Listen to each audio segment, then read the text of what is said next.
Hello and welcome to Lucosa TV.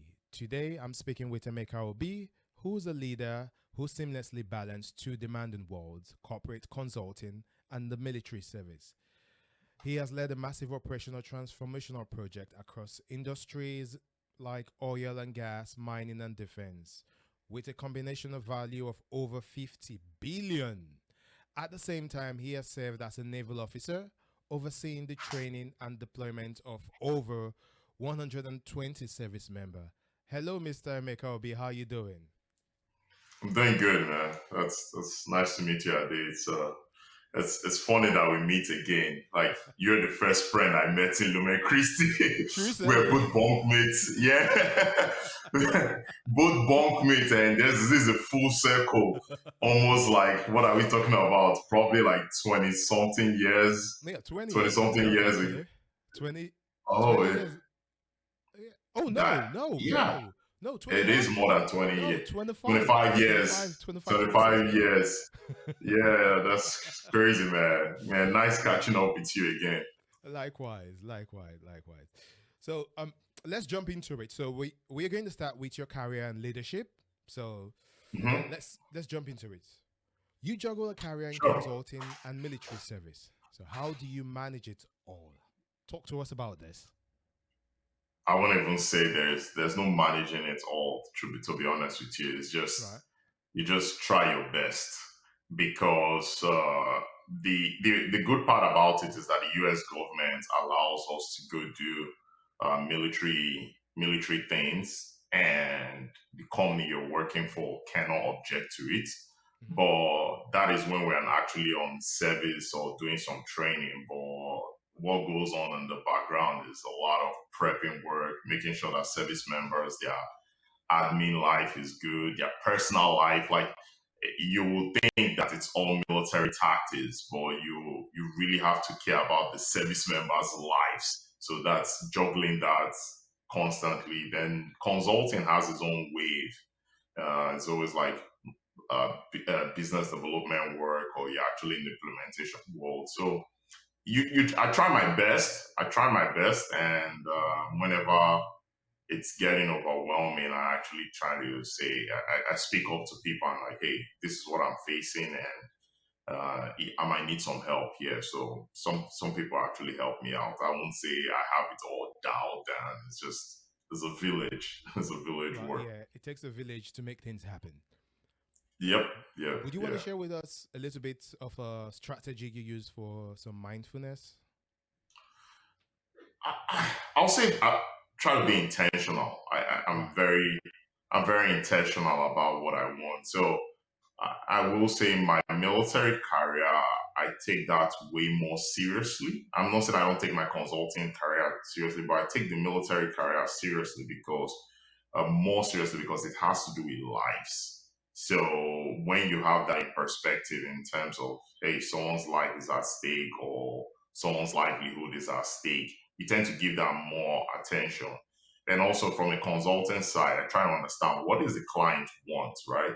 So I don't spend time just going back and forth to really understanding what that client wants, what the client is asking for, what their pain point is to get to get the best value to things. So I personally work on things I understand very well Right. and things I feel I can give my best effort to. But if it's just something I'm going to fluff or just put in minimal effort, I probably won't touch that project. So it's easier when you are intentional about things and intentional about what you're actually going for. Going So into.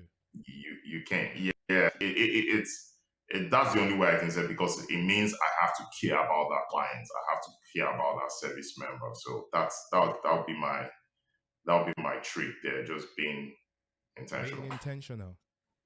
That's it. Yeah. What is one leadership lesson from the Navy that you have applied in the corporate world? So many. Like so in the US, people always like military folks, and I think it's easy for someone to say, "Oh, they have discipline and all that, and they are very strict or they are firm." But yes, I can understand that as an enlisted member, like you're a lower rank. But once you become an officer, you Mhm. start caring about people. Yeah. Really, because I'm not going to stand at the front line to do the work. I'm not the one building the facility. I'm not the one defending the position. I'm only giving out instructions. So if I do not care about those folks that are actually doing the work themselves, like let them know that I really do care, you're not gonna get anything. You're not gonna get anything done because why would someone put their life on the line for someone that has not done his due diligence to say, okay, I know what you're facing, I know what you're going through, I know what the enemy is possessing or what the enemy is showing you. This is how we do things. So you really have to care about people. I'll say that's a big military thing because not only caring about them that oh this is work, no care about them like what is going on in their family, how are their kids doing, what is there, do you have any problem with their wives, like as little as those things are, they tend to cripple out missions. So a good one that happened was just talking with a chaplain, and he was saying they were going on a field training exercise, and 2 minutes into 2 minutes for them dropping down, I think somewhere in New Mexico, someone gets a call. It's like, hey, your wife had a miscarriage. It changes your immediate. Yeah. It The changes your mindset, whole plan. So, the frame of yeah, mind it changes your will mindset. Yeah, destabilize. it Yeah. changes your mind. Yes, it changes your mindset. Just for the service member, it changes their mindset because they cannot be mission effective anymore. Hmm. But you as a leader, you already had plans for that person to do a job. Yeah. Automatically you have to change your whole plan right now. Do you have a secondary plan? Do you have contingency? So it's really about the people. So I would say that is something I've taken more seriously. It doesn't really matter your technical skills, your composure. If you care about people and genuinely care about people, things tend to happen. So, in a nutshell, thoughtfulness and strategic planning. Yeah, that's pretty much what it is. I guess I might as well just skip the next one because I was going to ask you what is the toughest decision you had to make as a leader, but you have just given an example of one like of such scenarios. So I Yeah. might as well skip that. Cool, Right. cool. So you have worked on multiple projects, what billions of projects, right? What is one that Yeah. really stands out for you that to you were sure you made an impact? Can you enlighten us Mm. about one of those projects? That's a good question, and that was actually one of my most difficult because the tricky thing about consulting is the travel. So I had a project in Canada for a mining company, and I had to leave Houston. I had to leave Houston on a Sunday night Mm-hmm. to get to Canada. I had to leave Houston on a Sunday afternoon to get to Canada on a Sunday night, then get to my project site on the Monday morning. So then I also had to leave Canada every week also on a Thursday night to get back to Houston on a Sunday, on the Friday night. So it's really brutal in terms of the travel. But the client was why that one was more impactful was the clients really had money to do things, but hey, where are we gonna focus our money? Like, yeah, we have over $50 million in improvement projects that we want to do. And being able to outline where their gaps are, where their inefficiencies are, and what will give them a more return of their money, I think was very helpful. I actually helped them draft out their overall health. So from a glance, the CEO can see how is my company faring, and worked with some of their technology leaders and their project leaders. And funny enough, I worked with one, and after we finished our project and delivered the project, she actually got a promotion to the chief technology officer because of the work we did. So this is the one. I'm not, like I said, this is not necessarily like it wasn't an easy work. But Yeah. for me, I think it's easy when you enjoy what you do. Like it still falls back to what I mentioned earlier, that intentional work. Like I do enjoy it, and I'm ready to give you more than you ask for. So the travels, then the long nights, the long days, and just working in harsh weather in Canada. I don't know if you've worked there. It is No, ridiculously no. cold. I do have a network there, Everybody thought but I was. I don't think I'm stepping in there anytime soon. It is ridiculously cold. Like Because I dropped my water in the car and I left the car, came back and the water was frozen in the car. I didn't leave it on the car, so it was like nah.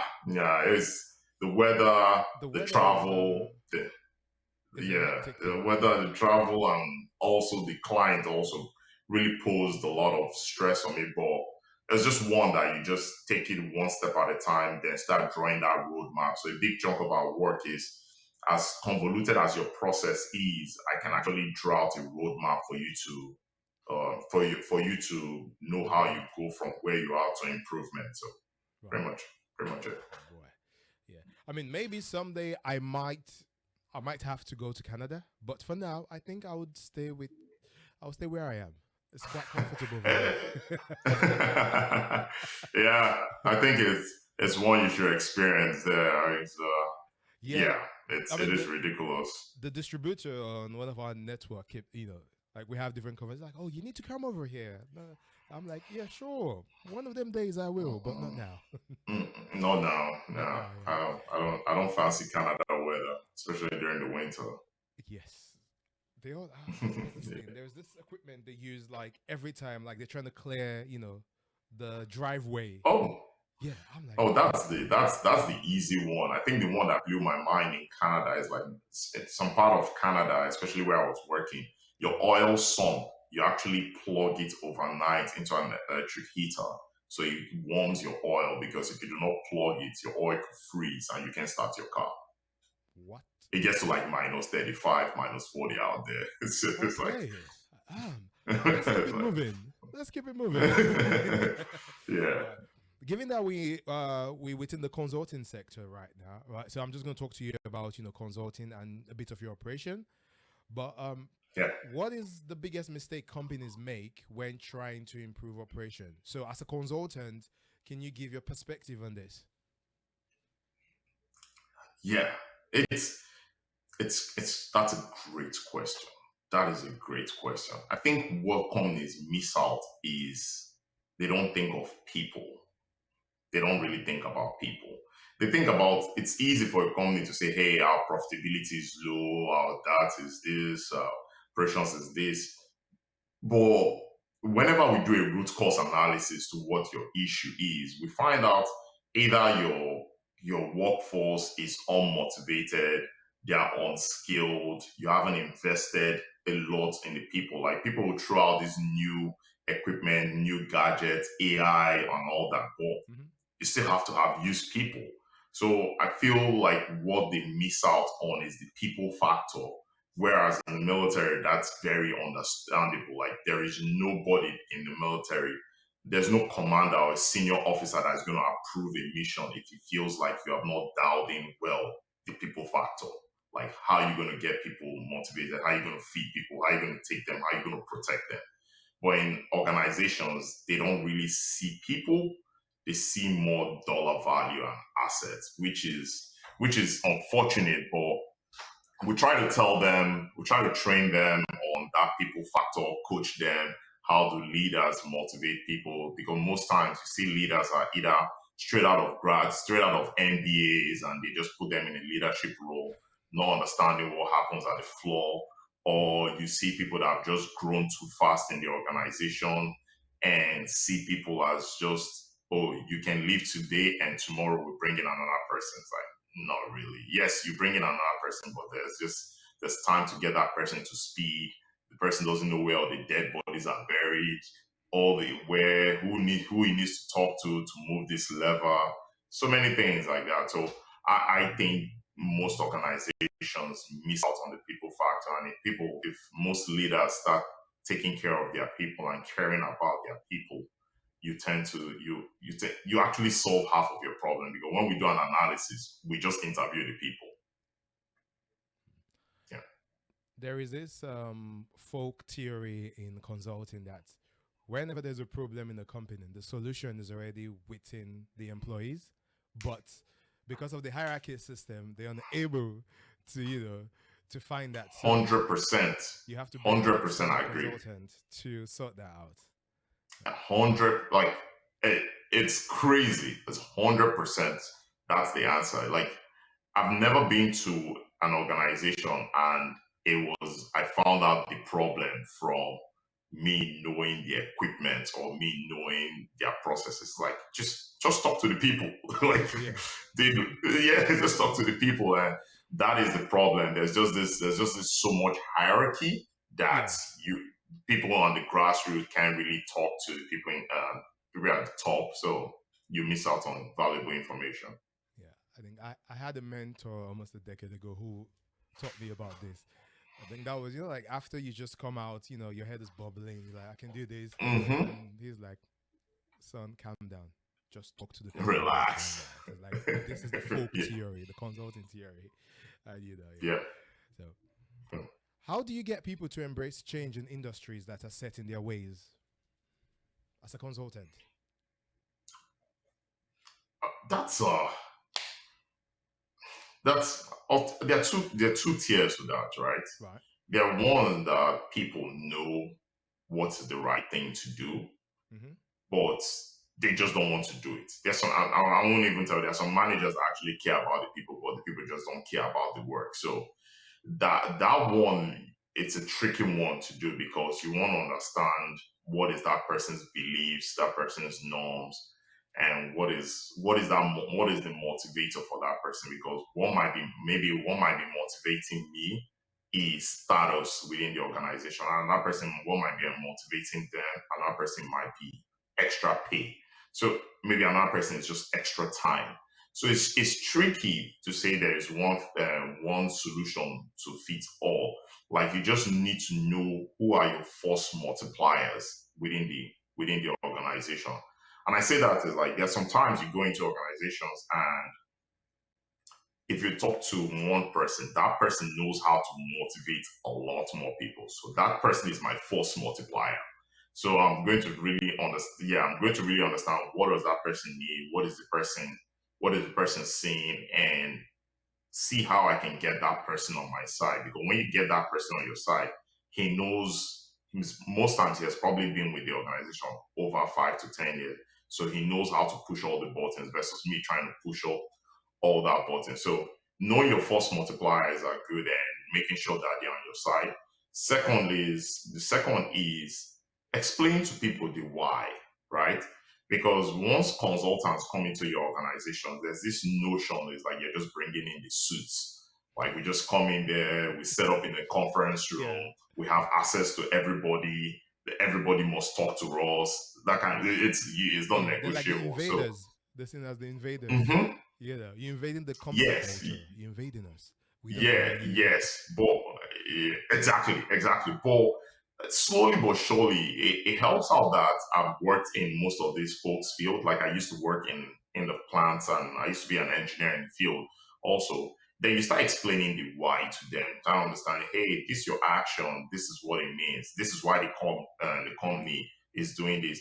And most times, when you explain the why and show them the big picture, they feel invested. Do you Yeah. understand? Versus someone just telling them, go do this, this is what you should do. And it's like, okay, I'll do it. Am I doing it to the best of my abilities? Not really. But if you explain the why and show them the picture and show them how they play inside and make them feel like an active member versus a passive member, which a lot of companies sometimes don't do a great job. Some companies actually do great job. But when you get people invested in your overall vision, Mm-hmm. they tend to push it harder than you. And just letting them know the why you're doing things, someone can put in their mind and like, okay, I know why I'm doing this. I know why I have to take this report. I know why I have to send this earlier on. I know why I have to conduct this maintenance. I know why it's important that I don't miss this routine check and all that. So it's, I would say, looking for your force multipliers, motivate those so they can transfer that I'll say, like, ginger or whatever the word is you want to use to the The restful, then energy. also explain people, yeah, the energy. The Yeah, energy you can use person. that, or on the new slang, vibes. Transfer the Vibes, yeah. vibes. Vibes. Transfer the vibes across people. Then explaining the why. Those are big things I feel can cause an organization change. Right. Going to the next question. I mean, I think given that we're talking about vibes, I have an idea this might also come into here. But what is one emerging technology that you think is really exciting right now?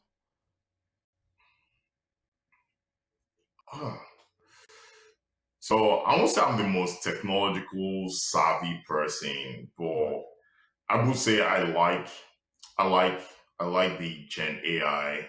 I like the Gen AI technology Right. because it speeds up a lot of work. I've seen a lot of posts on Reddit. Is like, hey, on Reddit or online, they're like, hey, consultants just use ChatGPT to answer all the problems. Like, nah, not really, not really. It helps you out, start spinning the wheel, Yes. but you still have to have that personal touch because if not, all proposals will just say the same thing. But So it's yeah. something, someone there. So think about like an average consultant can work on 7 to 10 business development initiative in 1 to 2 months. It's so difficult to start thinking through every single thing. It takes so much time and also burns time for the organization, burns time for the client. But if you have a Gen AI that can help you out in terms of saying, hey, this is how you're thinking through it, this is the language. It's like, I don't like the way you see it, but I was just looking for a specific word. So it actually helps out do things. Then you can set up like a mundane task that you can automate, which is things we're trying to bring to organizations. Like, hey, just click this button and all your reports are generated. So Generated, yeah. I like that. I don't see AI as something that takes away jobs. I see AI that makes you more effective.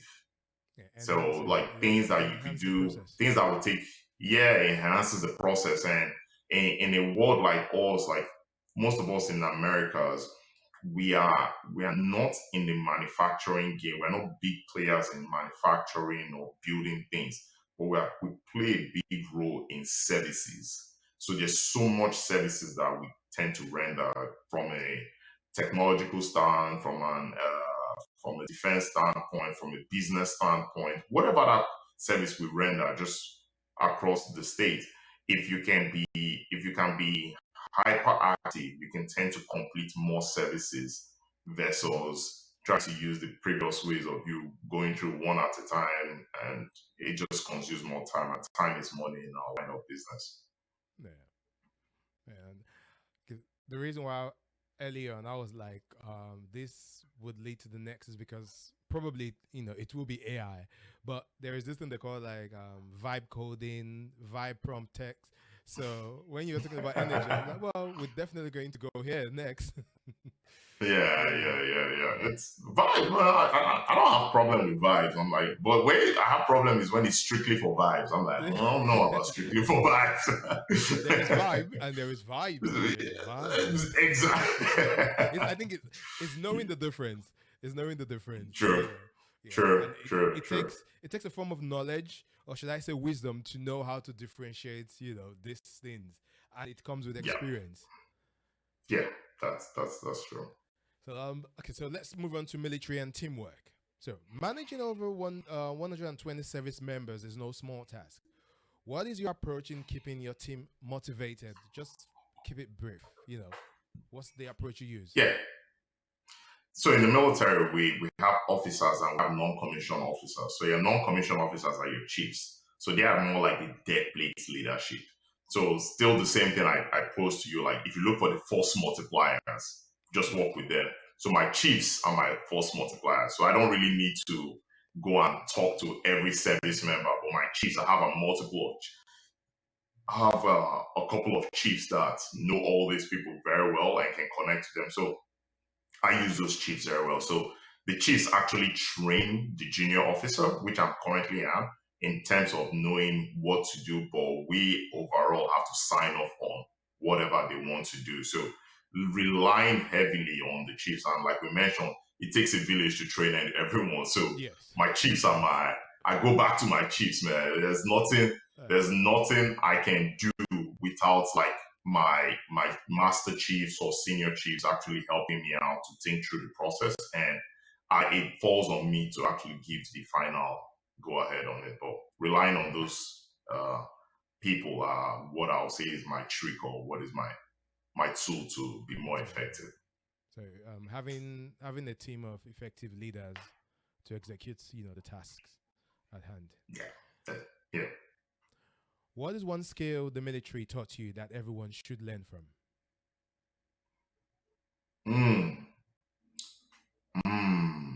Let's see.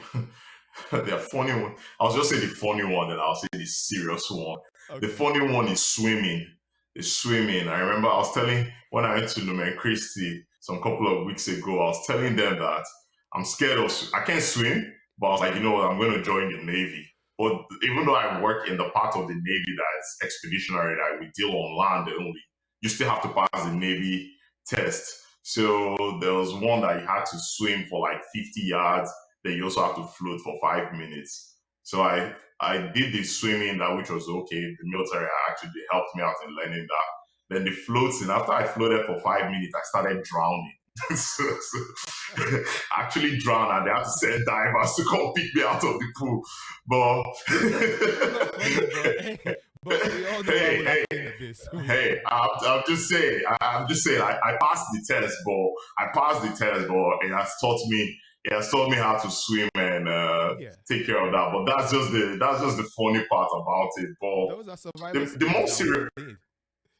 Yeah, I think swimming is a life skill that everyone should need, because I remember being a child in Benin, and I don't know if you remember this our classmate Osegale Otwadise. Of course, Osegale Otwadise. Osega. So Osega, he had the nickname Kobonko, stuff like that. I forgot his name. So Osega, I didn't know Osega when I was in primary school. But Osega's daughter, Osega's sister, may I so rest in peace, died in a well because she drowned. Ooh. So, like, I didn't even know. It was just one of those days that we're just discussing in Lumen, and I found out that was his sister, because I actually passed that well the day the thing happened. So you can just see where there's so many instances I've seen people just die just not knowing how to swim. So swimming is a life skill. I'll say that the Navy has helped me out with, and people should pick up it. But a more serious one that I feel is planning. Like it doesn't really planning, and I'll just say intentional planning, because it doesn't really matter who is the most intelligent person, who is the most smartest person. It doesn't matter. People that win in life is people that have good plans. Like, you actually achieve more when you plan for it. So someone that says I'm a smart guy, I'll just figure it out, can take you to a certain point. But someone that always has that mindset of planning. So a lot of our military process, we have to do planning. So by default, you're always thinking about planning. Where is my enemies? What is my enemy's most deadly course of action? Where do I have the advantage? Where do I see I can be more effective? How do I evade this? Like, you just have to think through everything. How many food do I bring? How many batteries do I like? The planning is just ridiculous in the military, and it's when you do it so many times. Every time you are going for anything in life, whether it's I'm going to the airport, it's like you're already planning. Hey, okay, this is what I'm doing here. This is what I'm doing. You're rehearsing it in your head. It's like, okay, this is what I say. Why did you say this? There's just this constant planning going through your mind, and I think the military has helped me hone on that skills. I won't say I'm the best planner, but I think through planning more now than just winging it. We're not. I can't just afford to just wing it. Yeah. He or she who plans finds life easier. True. If business operated more like the military, what would they do differently? Given that you've worked in both worlds, so how would you answer this? I think it's the same thing we talked about. They'll just care more about their people. They'll care more about their workforce. That's pretty much it. Like, in the military, there's no fancy they don't really care much about the tools. Yes, you have all the fine gadgets, you have the F-35s, you have the Navy carriers. You still have to have people. It's like if you don't take care of those people, all those gadgets and all those weapon systems or anything you want to achieve is nothing. So they just care more about the people. People. Yeah. So now, let's move on to personal and reflection. What is one piece of Yeah. Great. advice you would give your younger self? I've thought about that question so many times, and I don't know if I would do anything different because of my mistakes. Hmm. I tend to learn a lot of things. So I would say one of the good things I did was I always tried something. Yeah. So there was never a thing I didn't try. Like I tried everything. Most that got me in trouble, a lot of trouble. But I know why you're laughing. I know why you're laughing. we can't go down that lane. We can't go down that lane. we, Guess what? we can't go down that lane. Our first night in Lume Christi, we got into trouble. Oh, Jesus Christ. We got into trouble. I've always been in that trouble thing. But what it does is like it exposes you to a lot of things. Like you try things, right? So that'll be what I'll say. I'll say I'll try more. I'll try more, but I won't do anything because when I was trying, I didn't think about it. Oh, this is what you should do in life. Or as I've grown older, I tend to appreciate the fact that I tried this. I was here. I spent this time with these folks. I did this with these people. Like I just tried anything. Like don't be scared to fail. Like that'll be what I is. But I didn't know I was doing it, but I was just doing it. So I don't know if I'll change anything. I'll still be the same guy as I want because I pretty much tried everything I wanted to try at a young age. There is this wisdom that says the mistakes you make shapes who you are. So either maybe you might have gained Very some true. form of experience, knowledge, courage, just going through those parts. And I think that is what a lot of people do not realize, that it's good for you to make mistake because in reality there's really no mistake. It's just you've just done something different than what you would have done, and they always lead Yeah, to a particular part. You know, yeah, I agree with you. I agree with you. looking back at your time at Lumen Christi, what is a memory that still makes you smile? Whoa, yo, it's so many, so many. But I will say the one that makes me smile the most is I can't remember the day. It was frustration day in Lumen Christi for us. I don't know if you remember that date. Yo, yeah, yeah, yeah.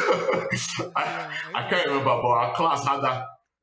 Our class had that thing called frustration day that we were just in so many trouble that day. Like I don't know, like we were dividing ourselves. It's like okay, 5 people go here, 7 people go here, 10 people go here. It was just chaotic. Like I can't remember that day, but if someone knows that day, can actually let me know because that was one. Anytime I think about that, it's like, whoa, that was an interesting one. But what I did was bring us close together yeah, because most of us that are in our set, as far apart as we are, like it doesn't matter if I've not seen someone. Like, see, we're just talking, like we've not talked in over 20 years or thereabout. But yeah, there's just this bond that comes in. There's just this bond that comes in because we experience those suffering together. yeah. But frustration day was just it was so horrible. I think I can't remember how much I was flogged that day or everything I did that day, but that was I a think big one for us. someone in the class had reported something to the principal, and then the principal suspended or punished the seniors, and then that, Oh, yeah, I think that was what happened yes.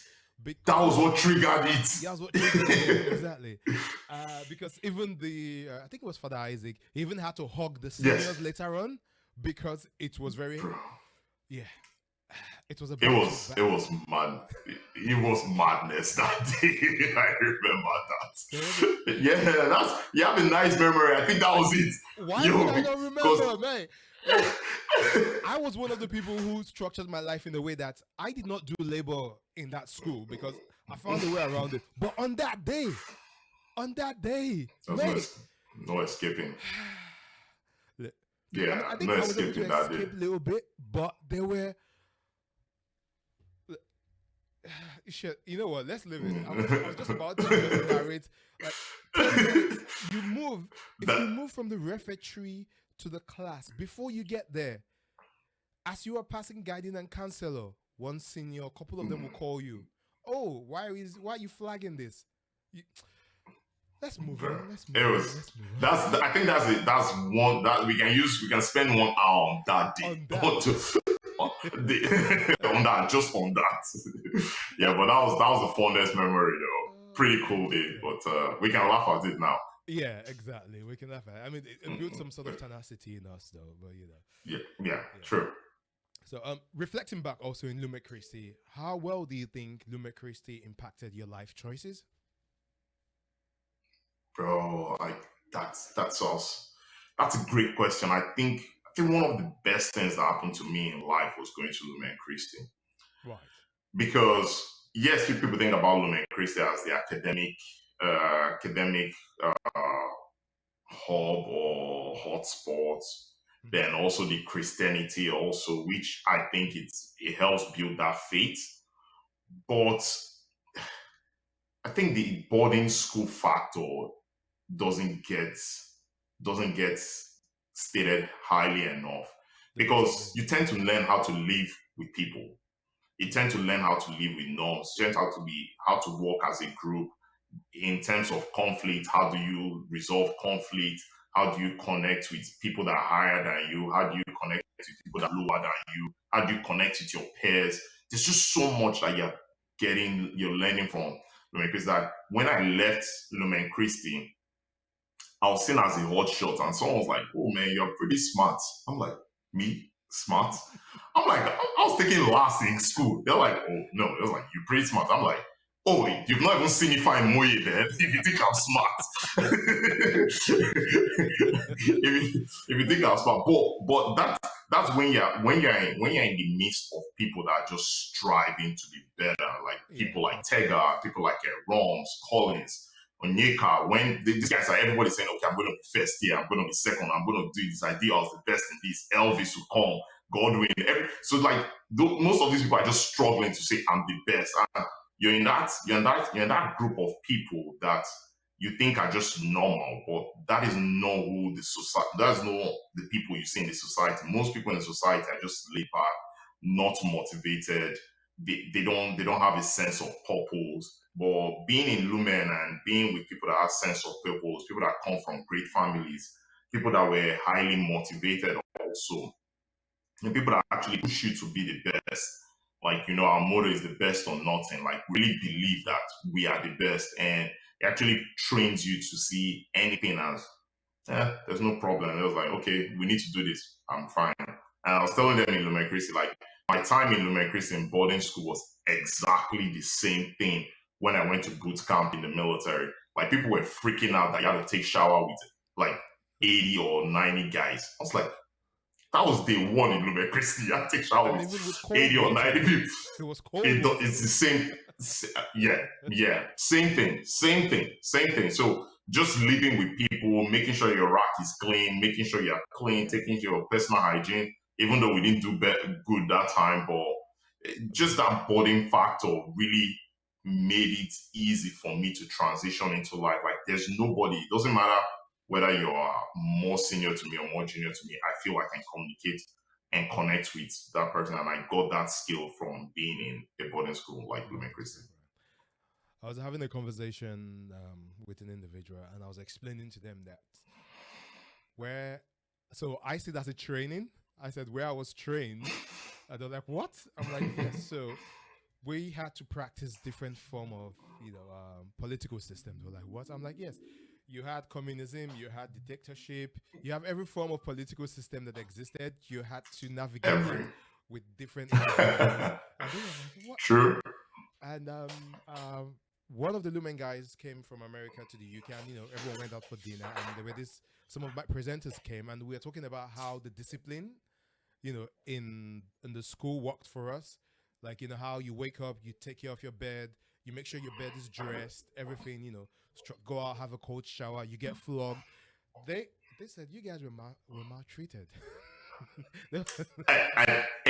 Everything you said right now, everything you said right now, same thing. The same wake up time. The wake up time in Lumen Christi, I think you have to wake up before 5 because Yes, Angelus is by 6 o'clock. by 6. The Yes, same thing with the same thing in the military. We have to wake up by 5, brush your teeth, make your bed because make your bed. training starts by 6 o'clock in the morning. Yes, Same, exactly the same thing. the same thing.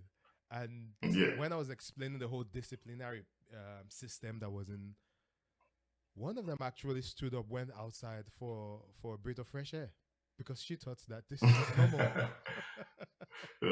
It's yeah, it is it was brutal there, but it's hey, I think we're for here us, today, because right? we didn't know much, and it was part of our formative years. It allowed us to internalize that high level of discipline. That whatever you met in life, you were able to just confront it with a bold heart, and you're able to just navigate, irrespective of whatever decision you find yourself. But True, true, it is what it is. true. True. I think that's my favorite motto for everything. I think I'll blame Lumen Christi for that also. Right. So between consulting and the Navy, where do you feel most at home? In terms of your I'll say the Navy. The Navy, right? I'll say the Navy. Yeah, I just so there's a thing about service I like. So originally I'm not from America, but I originally from Nigeria, right? But I came into a country that didn't care about my tribe, didn't care about my educational prowess, didn't care about where I came from, didn't care about anything. But the country actually gave me the bedrock to set a good foundation for my family. Like because of me, my sister schooled in the US. Because of me, my brother is in Canada. Because of me, my parents are actually living their US residence right now. And I just feel like the country has given me it's not really that. I think the country has given me so much more than what I can give the country back. And the best thing for me is to serve, right? Right. People are like, oh, it's not your country, you might die at war. I'm like, yeah, there are other things that can kill you. So it doesn't matter. So I do like the military. Just as much I feel like they take from me, I think the country as a whole has giving me and my family so much that I'm willing to go the extra mile for them. So I will say the consulting is good because it pays the bills and all that. But sometimes they tend to lose the sense, they tend to lose the purpose. Like, yeah, it's like, okay, yeah, consulting, yeah, the deck is not complete. The client is freaking out. Okay, it's like, okay, I can understand that the client needs to make money. But you flip the other page on the military, you made this mistake, that person died. Yes. So it's like a total different problem entirely. So the military one is more. I would say I just like it more because the stakes are higher. It's more rigorous, and I feel when I do things that are difficult, I grow the most. And I actually love serving, and to give back to the country like that's giving me and my family so much more. So I would choose the military for me. Now to round it up, I'm going to talk about a bit. So let's talk about your legacy, right, and what you're currently doing. What you in the present future. So what is next for you? Any exciting project on the horizon? Well, I think the project on the horizon is I want to be more focused on Lucosa. So yeah, we're pretty young, right? I think I can help in terms of shaping these young kids because, like there are a lot of our friends that all came from great families, good families, but after Lumen Christi, they just took a left turn and their life were never the same anymore. And if we can be involved in this young men's life and actually give them guidance, sometimes you don't really need, it's not even about money or like shouting on the person, just giving the person the information. I was telling the Reverend Father there that one of the reasons that made me come to Lumen Christi for the talk some weeks ago was there was a gentleman that came from America when we were in Lumen Christi, and he worked for Guinness. And Guinness had sent him to Guinness, Benin, to do some improvement work. He was a system engineer. Yeah. The way that guy was so calm, cool, like, man, I was like, I need to be like that guy. He didn't know my name. I don't even think I remember his name. But that memory still resides in my head, right? Yeah. And it was a drive to say, you know what, I need to go to America, man. I want to be like that guy. I don't know who that guy is, but and things like that, you never can tell where how your action is perceived, Go who sees that exactly action. right. So Yeah. just that presence of being more intentional about people. And I will say, whatever my life has taken so many turns that, you know what, I want someone that might not have experienced the things I've experienced at their age, or whatever it is, to be able to experience the world, because I've traveled around the world, and I'm like, man, if you do not see this world, you're just existing in a little drop of the ocean, man. So like living in South America, seeing what North America is, seeing what Europe is, Asia, Australia, how do they live? What are the similarities? Like I was telling someone, like if you go to Brazil, you might see them as, oh, these samba people, but there are no other people in this world I've seen that are exactly the same thing as Nigerians and Brazilians. The only difference is Portuguese that they speak. So without experiencing those cultures, so giving people that mindset of how to think things and exposing them to opportunities so they can also see the world through their own lens and be able to give back. So I'll say my next project is really focusing more on Lucosa and seeing I can be of help to young chaps coming out from Lumen. All right. Do you have any sort of established project that or industries or places you want to lead them into? Uh, for now, it's just exposing them to school opportunities. Like one of the big things I talked about when I was there was exposing them to Education USA. So I have to give thanks to the president of Lucosa. Like I've never seen so, like, I love the energy or the vibes he Yeah. brings to the chapter and to the organization, because Yeah. he is very invested. When I see someone is intentional, like, man, it's easy for me to follow that person. And one of the things we're trying to see is like, how do we bring Education USA to Lumen Crucible so they can be exposed to getting schools in Yeah. America.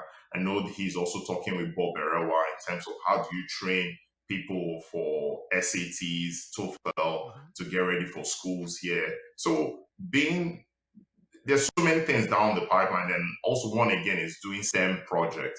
So when they go out, they can say, hey, while I was in Lumen, we built this drone, or we built Yeah. this Which is very helpful. self-identifying robot. Yeah, it's not a big project, but it just tells like someone from Uromi that does not have all the right resources was able to build something. It's like, this guy is made of something. Let's give him a chapter. Let's give him a chance or something. So these are things that where I'm going to focus more right now with Lucosa leadership, to be able to push down to Lumen and see how we can actually make sure that these young folks are becoming great leaders in the future. You know, when you spoke about the guy who came from Guinness, I think that was during Father Isaac era, and I think Yes, it was the same day he was talking to us about the launch of Google I, on I the can't remember, but he on talked to the me so much. He was just a cool guy. yeah, on the assembly during the assembly time. Like he brought out the mini pad, Yes, the black pad thing. I've forgotten what it's called now. You know, he was trying to show us about what the internet was. You know, like, oh, there's this thing called the true. internet, and there's Google, and there's this thing called Google. It lets you search, you know. And then I Yeah, think he's like, oh, I've got a friend who is here, who's from Guinness, and I think he took the guy after the assembly. He visited multiple classes, You know, he was Yes, yes. I think it's the same I guy. I remember. I can't remember, but that guy, he was just so cool. Yeah. Like to me, like he was the coolest person I've met. That, and it was also someone from the Chrissy. So it was just, He did expand the minds of it's everyone. Like he would take us yeah, through scenarios of what it is living in Europe, what it is living in America. Having the sushi. I think there was one time, yeah, during the mass service, he was like, "There is this fish, there is this thing, but the name is this. Can you have a wild guess?" He actually, went off and yeah, I think yeah, true, and true. which there was something we realized later on, right? I mean, in a lot of schools they don't do this, but he was actually talking to us about how if you go out there, go talk to women. He was actually giving that advice. And at then Yeah, we didn't really grasp it. We just like, oh, our principal said when we're out there, talk to women. We didn't know what he was doing for us. And there is that yeah, aspect. yeah, And yeah. there was something that we realized later. The cutoff mark for having like a failed in Lume Christi was actually maybe a B in other institution. Like Yeah, the exam, yeah, the way they grade the yeah, papers. So yeah. I we think didn't if you had a notice. C, you failed already. Like Yeah, if you you had a failed. C was But C, yeah, yeah, you failed. yeah, Yeah, because so that's what I was telling someone. I was like, I got two A's, five B's, and I was like, bro, there. I was like the last or something. And the yeah. guy was like, man, I was a baller in my school, man. I had like five C's. What? I'm like, five C's. Yeah. I'm like, don't show your face in Lube with five C's. Don't even. They won't even put you among the students. You never existed. Because when I was trying to get into the institution here, so like back then they would message them, and I'm looking at, they're like, oh, there's a great result. I'm like, what? They're like, yeah, this is. I'm like, huh? They're like, yeah, yeah, No. come on in, come. I'm like, oh, they're like, oh, you don't have to. Yeah, you can just continue from here. You can even go to the next, department, and you can do this. I'm like, what? What? I'm shocked. but in your mind, you know that you were not up to the standard in Lube In Christi. my mind, I know on social science, I'm game. I'm A1 on social science. That's me. But mathematics, what? Oh, no, no, no, no, no. I'm not even playing there. But finding out that the B I got, I mean, I know how I got the B, we can't say that. I was a dedicated student. But Yeah. it was mind blowing that by the time I transition over here, I'm in the class here and I'm one of the top students. I'm like, what? Like the What? science I was Yeah. doing here was like it was like walking the park because I was like, oh, I'm Yeah. coming from a place where I'm doing 16 subjects, and here they give you the option to choose. Mate, I do a Like presentation, I get 50%. Are you kidding me? What? Or I just have to write out, write it out, do the research, and they provide you with the questions, the materials. And I'm like, huh? It was oh just man, mind yeah, blowing. yeah. But It was it's it was, but I think it's a good foundation that you have that yeah, really helped me. Like I didn't even study my first and second year in university because like all the things they were doing in first year and second year, like I was like, I already know all these things. So it's like, okay, I did not want to cool. say that, but yeah, that was the case. I just had to turn up for Yeah. class, listen to what the lecturer was saying, just write a shorthand, and boom, and easy Yeah, peasy. it was like we already did all these things in secondary school, so it was like Yeah. okay, cool, but yeah, So the final good question. foundation. Yeah, here. So here is the final question. If Cool. people were to remember you for one thing, what do you hope it is, or what do you hope it will be? I think to say that in one word is someone that cared, Right. like someone that cared. Yeah, I really do care about people. Like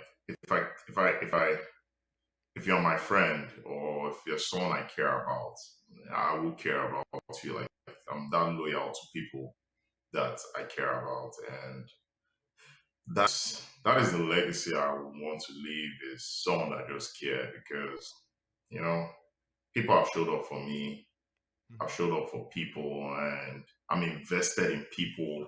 Like it doesn't matter where you are in the world. Like if I'm invested in you, I'm invested in you. And it just shows show like I care, because sometimes just showing that you care or just being available for someone to talk to goes a long way. It really doesn't matter if the person reciprocates that caring. It doesn't matter. It's just like, okay, this guy cared. It's like, that's one thing I want to leave behind. So when they say his name, it doesn't bring animosity, anger to someone. It's just, man, that guy really cared about us. Like, he really did take care of us, and that's what I come for. Because yeah, I really do like people and taking care of my own. So that's it. Right.